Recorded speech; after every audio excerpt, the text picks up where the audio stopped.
Well, after finding himself on the spot, former President Obama later clarified in a social media post that he personally saw no evidence that aliens made contact with planet Earth. Now, Barack Obama's comments about extraterrestrial life have drawn considerable attention. Speaking on a podcast hosted by Brian Tyler Cohen, the former US president said that he does in fact believe aliens are real. Let's take a listen. Are aliens real?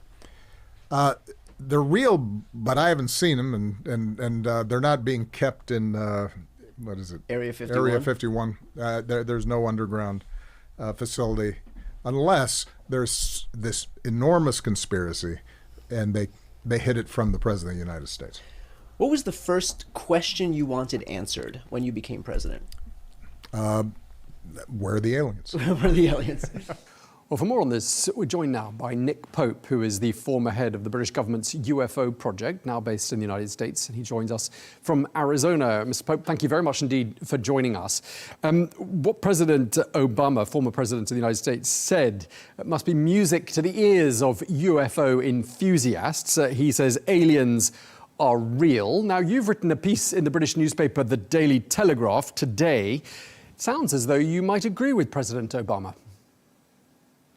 I do.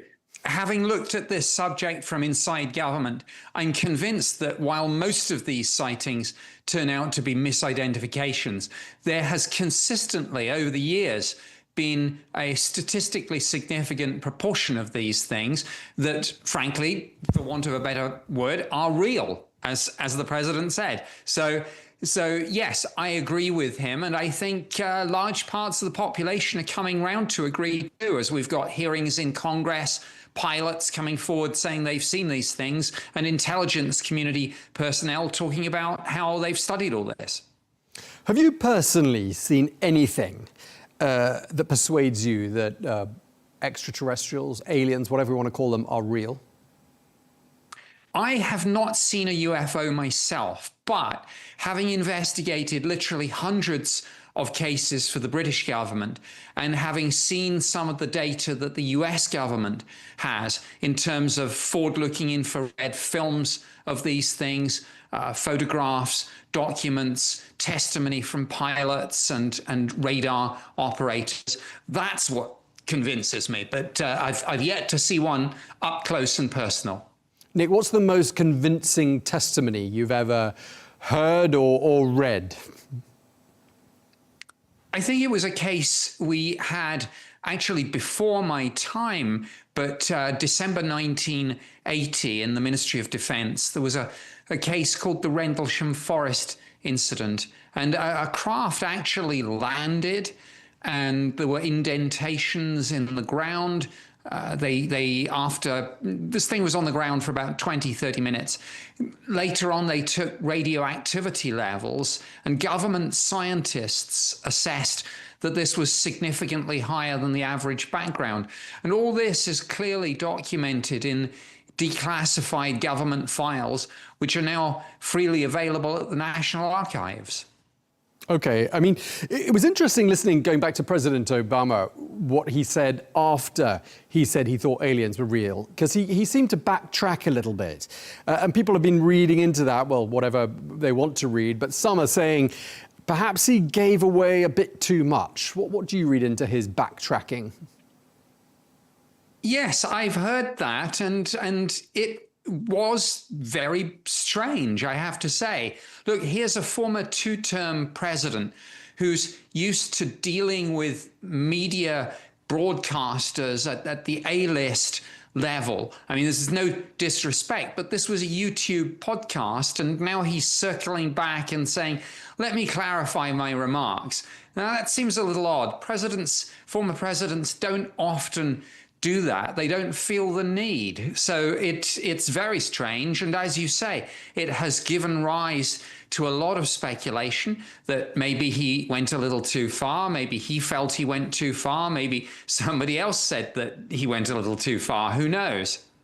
Yeah, I mean, he talked about that place, Area 51, which is an area, I think it's in Nevada, in the desert, and there are lots of theories surrounding that place, lots of secrecy as well. It's a US Air Force base, and some people say that there is a downed alien spacecraft hidden there. Now, if that was true, why wouldn't the US government be transparent about it? Well, I think the reason for that is technology acquisition. Clearly, there are a number of adversaries in terms of geopolitics where the United States government would not want to let on that it had acquired this technology and would certainly not want to drop any hints about what that technology might be if it was very unconventional. Firstly, because the US wouldn't want adversaries figuring this out first. But secondly, almost any technology that would involve interstellar travel, for example, is going to deal with high levels of energy, and anything like that can be weaponized. So I think that's the reason for the secrecy. And of course, you work for the British government. I believe you were in the Defence Ministry on this dossier for 21 years. Do the British know as much as or more than the Americans when it comes to extraterrestrials, UFOs and the like? And do they tend to share findings and intel? No, we don't know as much as the United States about this. Frankly, there is very little information sharing about this. You would expect that the United Nations might be involved. They're really not. The Five Eyes Intelligence Sharing Alliance is involved. Now, that's the United States, Canada, the United Kingdom, Australia, and New Zealand. They have had at least one meeting on UFOs. That was held at the Pentagon in May 2023. But of course, all that's classified, and we don't know very much about what happened or what's happened since. We only know they had a meeting. Okay, and I mean, do you think it's fair to say that our idea about extraterrestrial life has changed? Our concept of what an alien might be? I mean, you know, in our grandparents or our parents' generation, it was Martians, it was little green men, it was, you know, UFOs as well, although they're not called UFOs anymore, they're called UAPs, unidentified anomalous phenomena. Do you think the concept has changed in people's minds? And if so, why do you think that is? I think it has changed. We've gotten away from this idea, as you say, little green men, Martians with tentacles. I think people now are thinking AI, for example. That's a separate but related debate that we're having. And I think also the whole UFO, or as you say, UAP issue has now been reframed less as conspiracy theory and science fiction and more as a defense, national security and safety of flight issue. Okay. I mean, just going back to what President Obama said, one thing he said is that the universe is so vast that the odds are good that there is life out there. I mean, the universe is obviously infinite, and that's a concept most humans struggle to understand because it doesn't apply to us on a finite planet. But very hard to dispute what President Obama said there, isn't it? That the odds are good that there is life out there. Oh, they're superb, and he's absolutely right on that. Now, this was part of his walking back of his initial remarks where he said they're real. But absolutely, I mean, it's almost impossible to disagree with him. And in fact, most scientists who are looking at this issue would agree with that point. In the vastness of the universe, it's almost inconceivable that we're alone. And the laws of physics seem to be constant in the observable universe. So just as life developed here, it's likely developed elsewhere. I suppose what Obama did in his follow-up comments is he split the issue in two. And he said, life out there, yes. Life coming to visit us down here, well, he said, I've seen no evidence of that. Yeah, I mean, clearly our solar system, which is probably what we know most about beyond this planet, you know, when you look at the surface of other planets, I mean, they're pretty barren. We've got the technology to explore quite a lot of planetary surface areas of, you know, within the solar system. I mean, there aren't any signs of life that we're aware of. That's a bit disappointing, isn't it?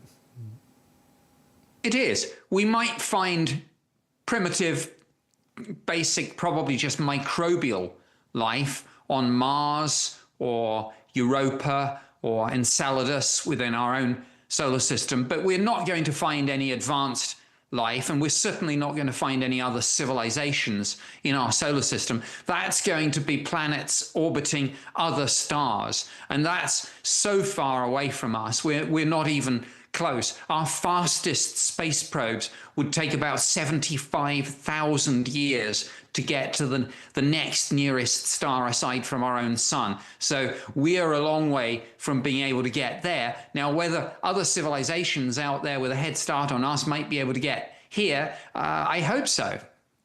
Just turning my thoughts back to the article that was published in the Telegraph today, you conclude the story, the piece that you wrote, by pondering the idea that the former President Barack Obama's comments could be the prelude to something more. What did you mean by that?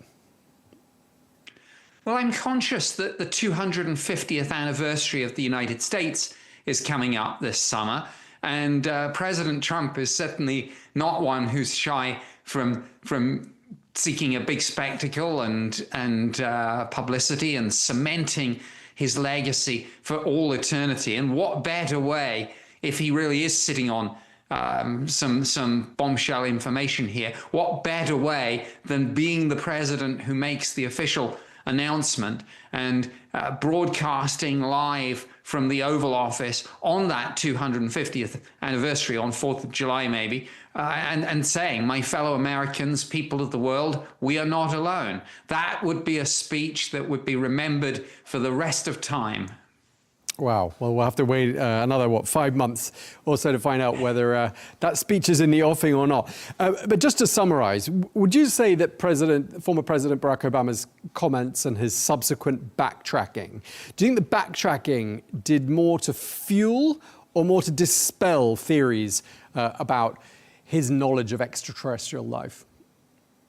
I think it did a little more to fuel, because, as I say, there's no need to walk back comments that you make on a YouTube podcast. And so when a former two-term president does that, it automatically draws one's attention to the matter and gets people asking, as they are, what the heck is going on? And so, but, I'm pleased with all this. I think it's kept this subject where it needs to be, which is in the public spotlight and in the media eye. So I'm very pleased this has turned out the way it has. Okay, well, thank you very much indeed for taking the time to speak to us. Nick Pope, former head of the British government's UFO project. Thank you for your time, sir. Thank you.